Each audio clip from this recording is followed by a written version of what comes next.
Tuloy-tuloy ang paglawak ng distribution ng 20 pesos na bigas, mga kababayan, na lalong ikauulol ni Sara Duterte.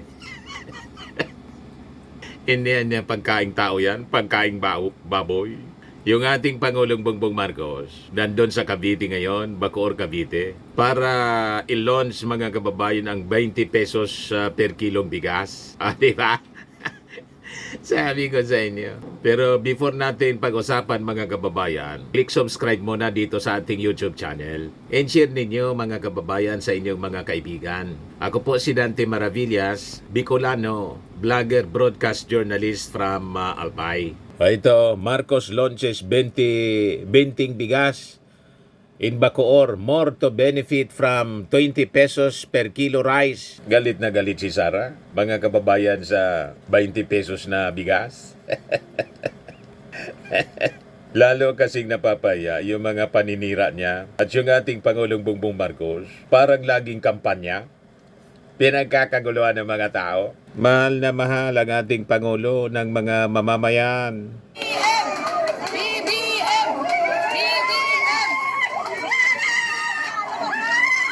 Di ba? Hysterical po, oh.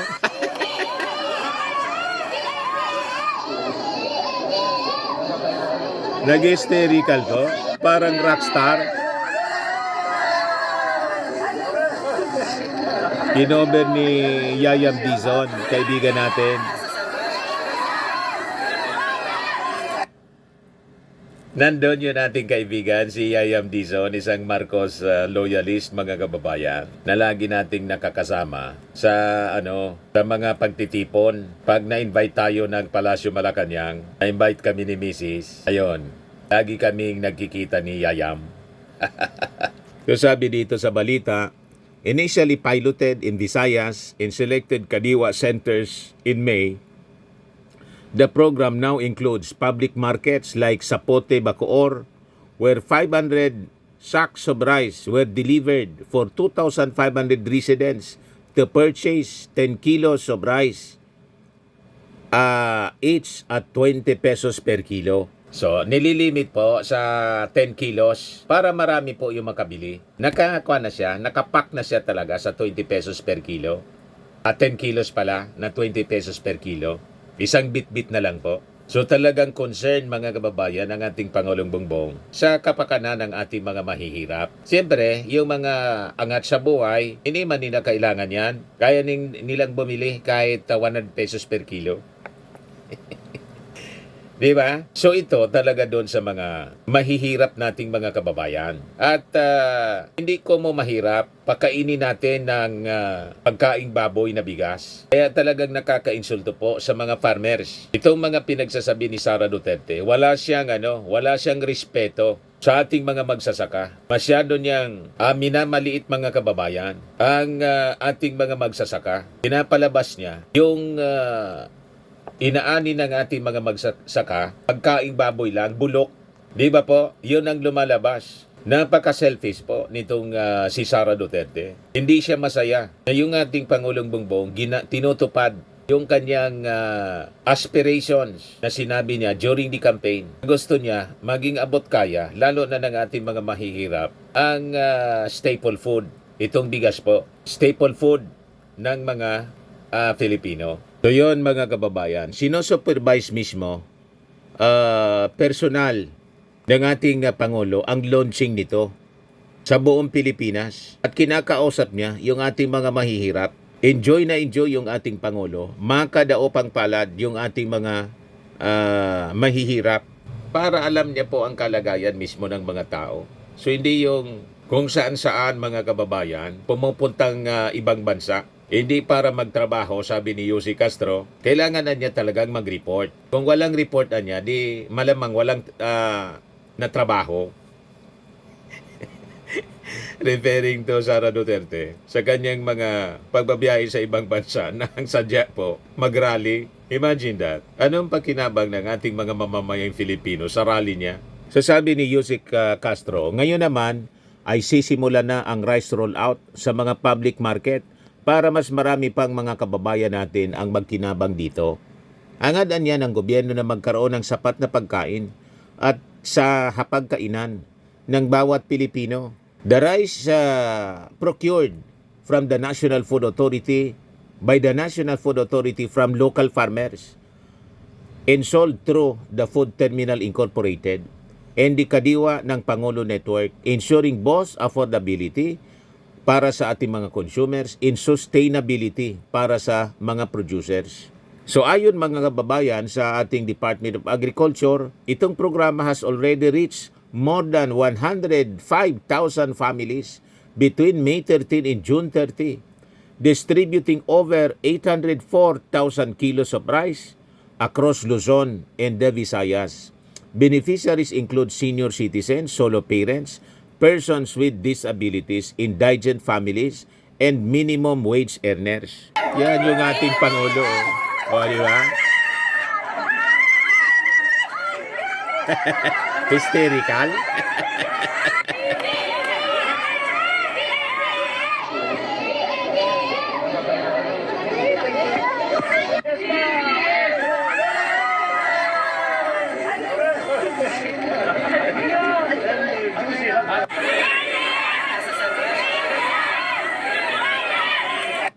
Kaya tingin ko mga kababayan, yung ating Pangulong Bongbong Marcos, kaya sinisiraan ng mga Duterte kasi tingin nila napakalakas yung ating Pangulo. Until today, hindi totoo yung sinasabi nila na naging lame duck president na yung ating Pangulo. Gusto nilang gibain para hindi maging effective yung endorsement ng ating Pangulo sa 2028 presidential elections.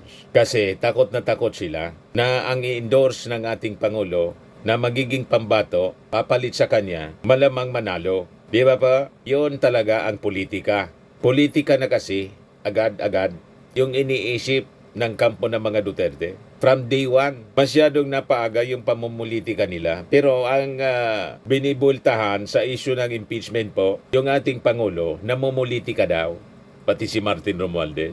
Sila yung namumulitika, mga kababayan. Hindi na nga magtrabaho, lahat na lang politika yung nasa bibig.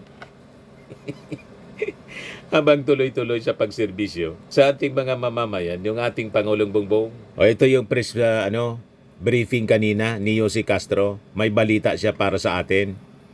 Pakinggan natin mga kababayan yung magandang balita ni Jose Castro para sa mamamayang Filipino.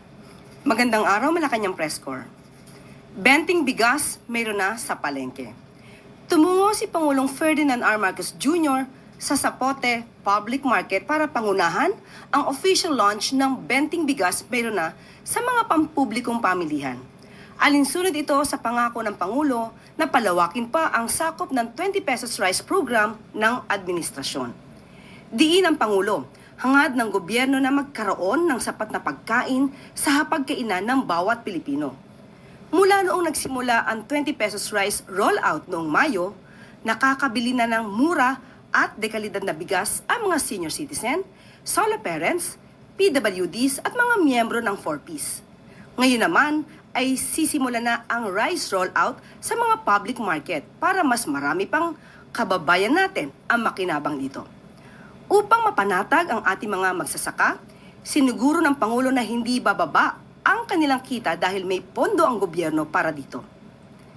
Pinapalakas din ng 20 pesos rice program ang suporta sa partner farmers dahil pwede nang direktang magbenta sa merkado. Wala nang middlemen. Bawasan pa ang kanilang post-harvest losses. Di ba? Inatasan naman ng Pangulo ang mga ahensya ng gobyerno na palawigin, patatagin at palawakin pa ang sakop ng 20 pesos program. Itutuloy ng DA ang nasimulan na ugnayan sa mga LGU para mas marami pang palengke ang makapagbenta ng dekalidad at abot-kayang bigas. Magbibigay naman ang DSWD ng listahan ng mga lugar kung saan maraming kababayan natin ang makikinabang sa rice roll, lalo na ang vulnerable sectors. Sisiguruhin naman ng DILG na Ito ang tingin kasi po ng kampo ng mga Duterte dito sa mga serbisyo na binibigay ng ating administrasyon, ng ating Pangulo direkta sa mga tao. And in coordination with the local government units, mga LGU, pamumulitika. Paano naging pamumulitika yan po? From day one, yun na po ang ginagawa ng ating Pangulo. As promised, as part of his campaign promise. Di ba? Pagalit kayo kung yung campaign promise ng ating Pangulo, hindi niya ginawa. Di ba? Ginagawa na, galit pa rin kayo.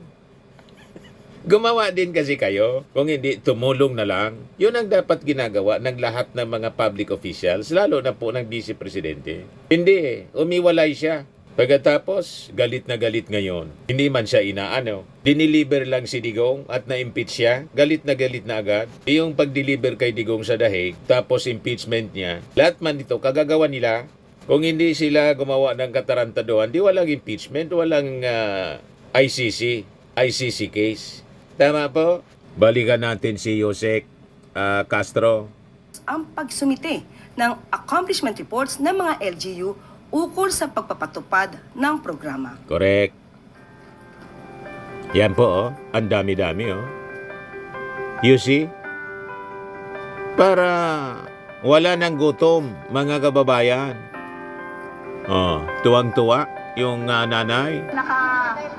Nakaranas ng ganitong may 20 pesos na kilo ng bigas. Maraming salamat po. Na yan, BBM. Kaya kung hindi dahil sa kanya, wala kami mabibili na mumuray na bigas. You see? Maraming salamat po. Hindi Bongbong Marcos. Siyempre, makakagaan sa gastusin. Malaking tulong sa Laking tulong sa kanila po. PWD, tsaka mga sinutero. First time po. Yan ang bagong Pilipinas. Sasakyan sa Ngayon, punta na tayo doon mga kababayan sa mga tanong, iba-ibang issue, mga tanong ng mga Malacanang press corps sa iba-ibang mga issue. Yusek, nakarating na po ba kay Pangulong Marcos yung desisyon ng China to sanction former Senator Francis Tolentino po dahil sa kanyang naging stance over the West Philippine Sea issue? Ito naman po talaga ay naibalita. Pero yung katanungan na po na yan ay ibibigay po natin sa DFA kung ano po ang kanila magiging tugon. But as a follow-up lang po, ma'am, no, given this move by the Chinese government, parang nagbibigay rin po ba to? Does it send a chilling effect to Filipino officials who are very vocal when it comes to the South China Sea, West Philippine Sea issue? Kung pwede pala itong gawin ng China sa kanila? Kung ano man po ang naging dahilan ng China sa pagban kay Senator Tolentino, kanila po itong desisyon. Pero ang bawat Pilipino, ang tunay na Pilipino, at ang mga Pilipino na pro-Philippines, hindi nila ito mapapatahimik at hindi nila ito mapagbabawalan na ipagtanggol kung ano man ang karapatan natin sa ating bansa at sa ating mga maritime rights. Ang sabi nga ng Pangulo, we will not yield even an inch of our territory to a foreign power.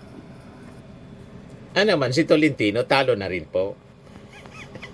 Nagpa-imbestigas kasi si Tolentino, di ba po? Ng mga alleged spies, Chinese spies. Ayun, rumisbak yung China, binan si Tolentino mga kababayan na makapag-travel sa mga teritoryo ng China, sa mainland, sa Hong Kong, pati sa Macau. O di ano man, si Tolentino po, ex-senator na.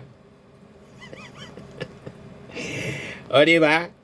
Talo na si Tolentino. Problema na rin yun ni Tolentino kung paano. At anyway, hintayin natin kung ano yung magiging reaksyon ng DFA. Sabi ni Jose Castro, intimidation, another intimidation ang ginagawa sa atin ng China. Ikong ibawal din natin sila dito sa ating bansa. Ang daming Chinese dito, di ba? Yun nga sa Makati, na may inambos na negosyanteng Pilipino ang involved doon, mga Chinese national. Imagine, mga Chinese national, armado, member ng sindikato, nag-operate dito sa ating bansa. Grabe yung mga pag-aabuso nila sa atin, mga kababayan. Ang gusto nila, manahimik lang tayo. Habang gumagawa sila ng mga illegal, paniniktik, in all, buti na lang po, dinesisyonan na ng korte na finally si Alice Goo, isang Chinese. So, tinanggal siya as mayor. At sa Manila, yung isa pang Chinese, nanalong congressman. Yung sa 6th District po, disqualified po. Dinisqualified ng COMELEC. Ang umupo, si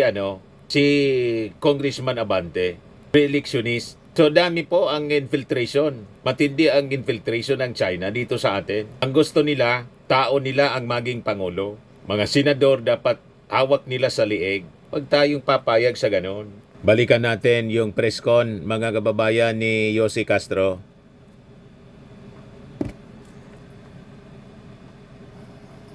Last follow-up na lang po on this matter. Pero wala pong balak si Pangulong Marcos to summon Chinese Ambassador Wang Zilian or Chinese officials to relay yung naging concern natin on this decision. Sa ngayon po ay wala pong nasasabi ang ating Pangulo patungkol dyan. Thank you po. Chris Flores, DZMM. Po, Yusek. Nakarating na po ba kay Pangulo yung mga recent developments po doon sa kaso ng missing sa Bungeros after po lumutang ng witness na si alias Totoy? Base po sa reports, may ilang polis daw na dawit doon sa pagdukot at pagkamatay ng mga sabongero. Ano po ang direktibo ng Pangulo sa mga nag-iimbestiga po tungkol dito? Ipagpatuloy po ang pag-iimbestiga ng malalimang pag-iimbestiga para malaman kung sino pa talaga ang sangkot dito at mapanagot ang dapat mapanagot. Ayon nga rin po sa DOJ ay meron pong 4 na witnesses na maaaring tumulong, pero kailangan pa nilang i-evaluate ang mga testimony nila para malaman kung sino yung pwedeng maging state witness. At kailangan po talaga nila ng maliban sa testimonya ay magkaroon pa ng ibang mga ebidensya tulad ng mga larawan, pictures, videos kung meron man para mas makatulong po sa pagresolba ng kasong ito. Sa latest na nakuha na balita ng Politico News, mga kababayan, isang senador daw yung sabit na mahilig sa outreach. Kaya nga po napaisip tayo, sino ba yon? Tapos 2 congressman ang sabit dito sa missing sa Bungeros. Follow-up lang po. May mensahe po ba ang palasyo sa hudikatura after din po may lumabas na report na sinasabing masyadong makapangyarihan yung mastermind and can influence even the Supreme Court? Naniniwala po tayo sa integridad ng ating korte. At ito'y masisolusyonan na naaayon sa batas at naaayon sa rule of law. Mayor. Ay, good morning, ma'am. Magfa-follow up lang po kami regarding po dun sa negotiations ng Philippines with the US regarding sa US reciprocal tariffs. Sa ngayon po, sabi po ay ongoing pa rin ang negosasyon at hindi pa rin po kami makakapagbigay ng anumang detalye patungkol po dito. Pero asahan po natin kung anuman po ang magiging solusyon dito or rather resolution dito. Ito po ay para po sa kabubuti ng ating bayan. Follow up lang po. Bali, prepared po yung government sa either scenario. Kung i-retain or itataas or ibababa sa 3 senaryo po kung sakali. Ano't anuman po ang mangyari dito, kailangan po ang bansa ay handa. Kaya po ang Pangulo natin at ang economic team ay lagi pong pinag-aaralan ang mga patungkol dito. Okay, thank you po, ma'am. Yeah, People's Television. Good morning po, Yusek. Former presidential spokesperson Harry Roque recounts the pain of leaving the country and being separated from his children. At ang sabi niya pa po ay I was forced to leave under the circumstances. At hindi daw po niya mapapatawad ang Marcos administration po. Ayoko na po sanang sagutin ito pero kinakailangan po dahil baka po ito ay tumimo sa utak ng ating mga kababayan at sabihin may katotohanan. Unang-una po, mukhang sinisisi pa po niya ang naging kalagayan niya at ang kinahinatnan niya kay Pangulo at sa administrasyon. Unang-unang tanong, ano po ba ang kanyang pruweba? Kwentong walang kwenta? Kwentong barbero? Una po, hindi naman po yata niya kasama ang Pangulo nang siya ay nakipag-deal sa Whirlwind at sa Lucky South 99. Hindi rin po niya kasama ang Pangulo nang siya ay naglakad ng permit or license ng Lucky South 99. Yan ang problema, mga kababayan, ni Harry Roque at ang kampo ng mga Duterte. Yung mga ginawa nilang katarantaduhan, ang gusto nilang mangyari, palampasin lang, huwag dapat silang papanagutin. Ganon. At pag pinagpanagot mo sa kanilang mga ginawang mali, sasabihin, hindi ko kayo mapapatawad.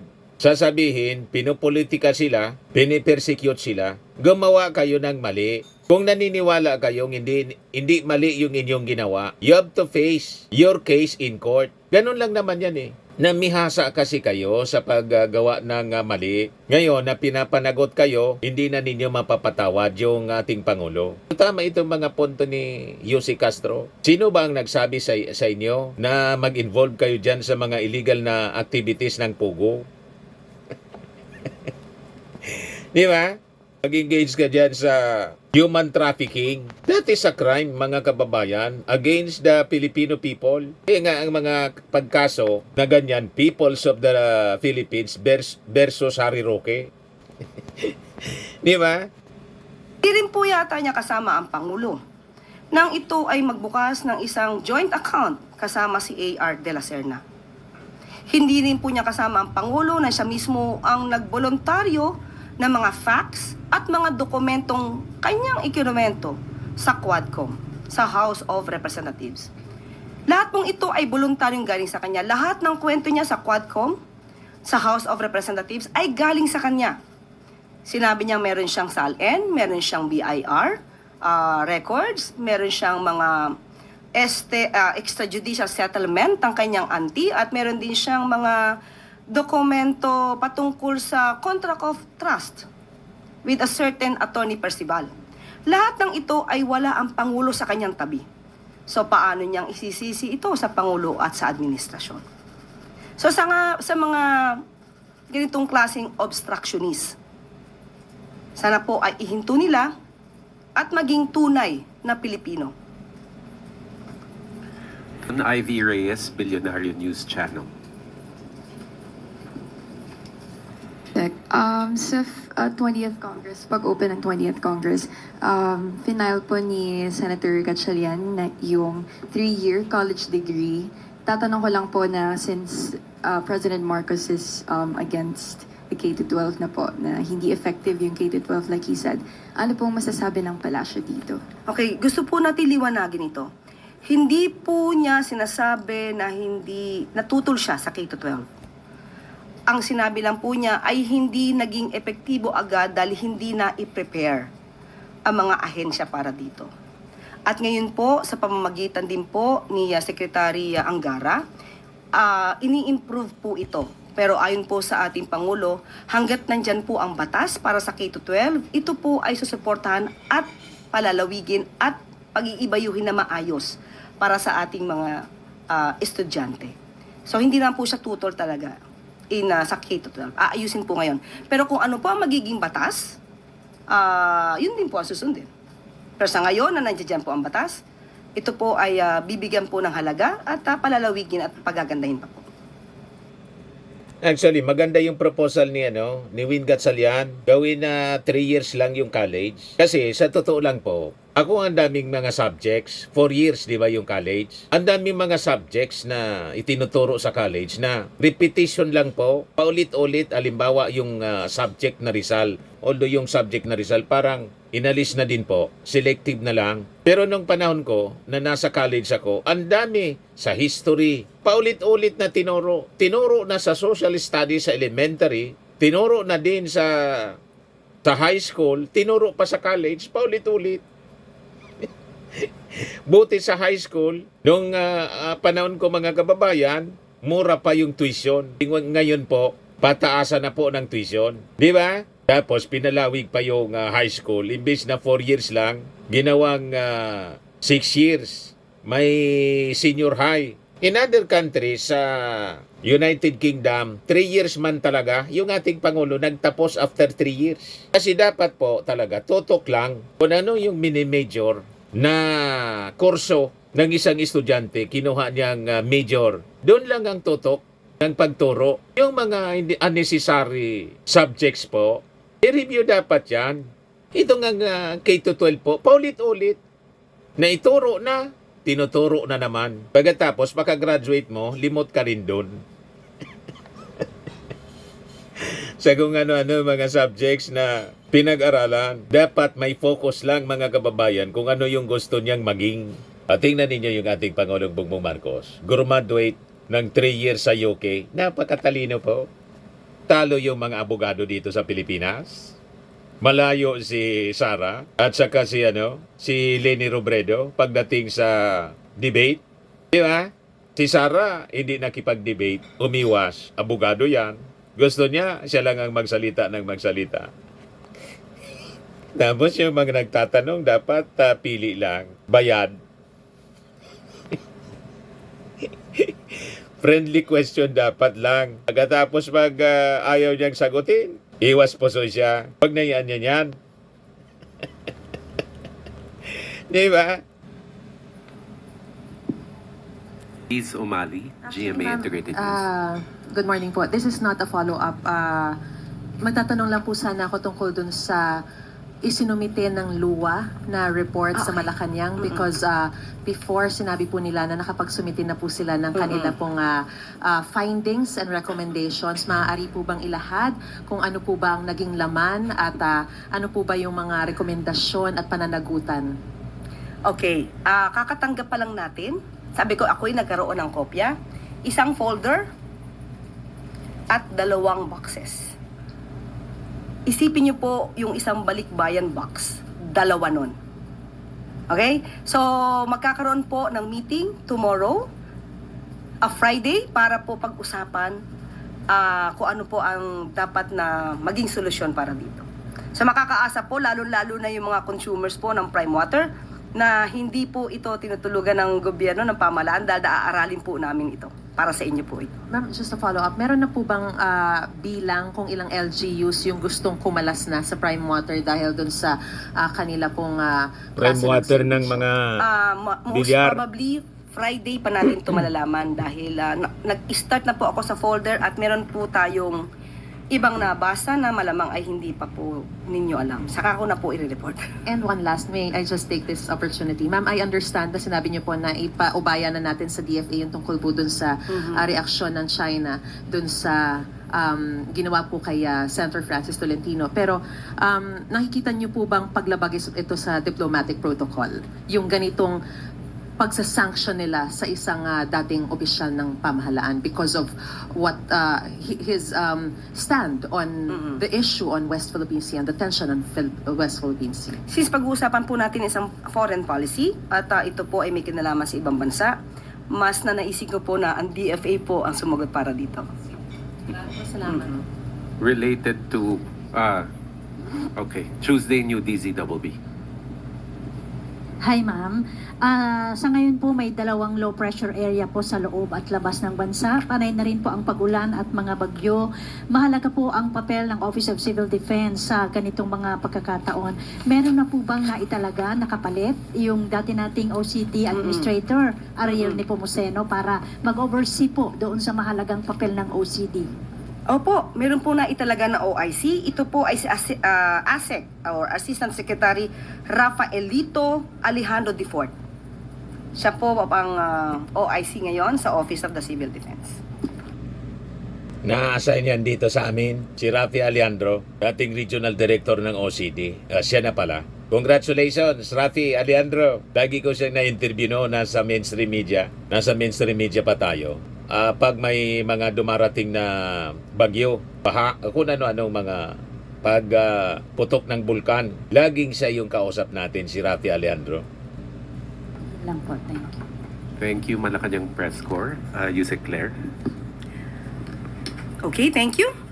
Police Visibility Strategy, pinatunayang di makaluma. Batid ang epekto ng pinaigting ng police visibility at quick response time ng PNP nang madakip ang isang snatcher sa loob ng 3 minuto matapos manghablot ng cellphone. Patama sa ano? Sa pagmamagaling ni Sara Duterte, makaluma daw yung PNP natin. Ang dapat daw, sabi sa pa-interview ni Sara, gumamit ng mga drones para 24 oras, hindi kailangan na magpatrolya. 24 oras, may nakatingin through drones. O di kung ganon, ang gawin mo, yung mga PNP official, PNP personnel na naka-detail sa'yo bilang mga bodyguards, tanggalin nyo na po, palitan ninyo ng drones. O di ba? Magkaluma daw. Kaya itong balita ni Claire, Yossi Claire Castro, patama. Kung todo winner po ang ngiti ni Yossi Castro, makahulugan. Di ba po? Nagbunga ang quick response time ayon sa direktiba ni Pangulong Marcos Jr. na siya namang pinatupad ni PNP Chief Nicolas Torre III. Ayon sa report ng PNP, na-intercept agad ng mga responding police ang suspect ilang sandali lang matapos Effective? maghablot ng cellphone. Na-recover sa snatcher ang cellphone ng biktima, mga gambling paraphernalia at isa pen gun na ginamit di umano sa panghuhold up. Kung drone po, nag-rely lang tayo sa drone tulad ng gustong mangyari ni Sara Duterte, malamang hindi nahuli yung hold-upper, yung snatcher, hindi nahuli yon. Paano man yun ulihin kung walang pulis sa paligid? Hindi kayang mga aresto, mga kababayan ng drone. Sa ibang balita ay nirelieve ni PNP Chief Nicolas Torre III ang isang Chief of Police sa Rizal dahil sa mabagal na aksyon nito sa isang theft case. Napag-alaman ng pulisya na pinauwi lang ang mga tauhan ng nasabing opisyal ang isang negosyante matapos nitong magreklamo ng kaso ng pagnanakaw. Binigyan diin ng PNP Chief na walang puwang ang tamad at pabagal-bagal na kilos sa hanay ng kapulisan. Ang mabilis na aksyon na ito ay patunay na dedikasyon ng pulisya na magbigay ng konkretong solusyon sa paglilingkod sa taong bayan. Pagpapako po namin po na panatiling maayos at ligtas ang mga tao sa mga oras po. Hindi sapat na nababawasan natin yung krimen. Kailangan nakikita yung pulis para feeling safe naman yung mga tao. Patunay ito na ang police visibility ay hindi pang 70s or pang 80s lamang. Kailangan ito. Ginagamit Talaga ito itong si sa Yossi buong Claire. mundo. At dito na po nagtatapos ang ating press briefing. Magandang araw para sa bagong Pilipinas. Binulsay na naman ni Yossi Claire. Mga kababayan si Sara Duterte. Masyado kasing nagmamagaling. Ayan tuloy, basag ka ngayon. I-report mo na lang kasi, Sara, anong na-accomplish mong trabaho sa iyong mga anong pakinabang ng ating mga mamamayang Pilipino sa mga sunod-sunod mong pag-travel sa ibang bansa? Di ba? Sa mga naghanap ng malinis and spacious fitness gym, pumunta lang po kayo sa aming Colossal Fitness Gym. We also offer Grab Car Rental with our brand new 2023 model ng Toyota Innova. We also accept booking for those who are planning to travel via PAL, Cebu Pacific, and other airline companies, local and international, and bills payment for Meralco Bills, PLDT, Aleco Bills, etc. Ang Colossal Fitness Gym is located at 3rd floor Security Bank Building, Lanco Business Park, Legazpi City, Albay. For inquiries, look for Chilon Maravillas. Contact number 0966-802-0949. Yan yung aming Innova. Lagi na pong matao sa amin. Pati mga foreigners po, tingnan ninyo. Mga British tourists sila. Ang lalaki ng katawan na, mga kababayan, nag-gym sa amin. Ito naman po, Indian National. Ito mga mga European sila. Ito naman yung bago naming product na binibenta online, Eye Glow Serum. Whitening po siya galing sa South Korea. Tingnan ninyo yung epekto sa aking anak na architect entrepreneur, Riz Maravillas. For inquiries, look for Riz Maravillas on FB. Ito naman po, Firmax Firming and Lifting Cream. Pinapahid po ito sa mga pulses and affected area. Mahina po ito sa mga pains at paninigas na mga kasong-kasuan. Ito po, Automax Radiant Serum. Sa mukha naman yung application. Anti-aging po siya. You will look 10 years younger than your age. Ito naman po yung bago naming binibentang product online. I am Worldwide Amazing Pure Organic Barley Powdered Drink Mix from Australia. Ang mga health benefits niya po, boost immunity, improves digestion, enhances energy levels, packed with antioxidants and prevent cancer. Sa mga inquiries ninyo po, dumiretso na lang kayo sa aking anak na architect entrepreneur sa Facebook account niya, Riz Maravillas. Sa mga mahilig naman po sa imported bags and wallets, message na lang po kayo kay Ma'am Eileen Rosales, Eileen Closet. Nakabase siya sa Amerika. Yan po siya, mga kababayan.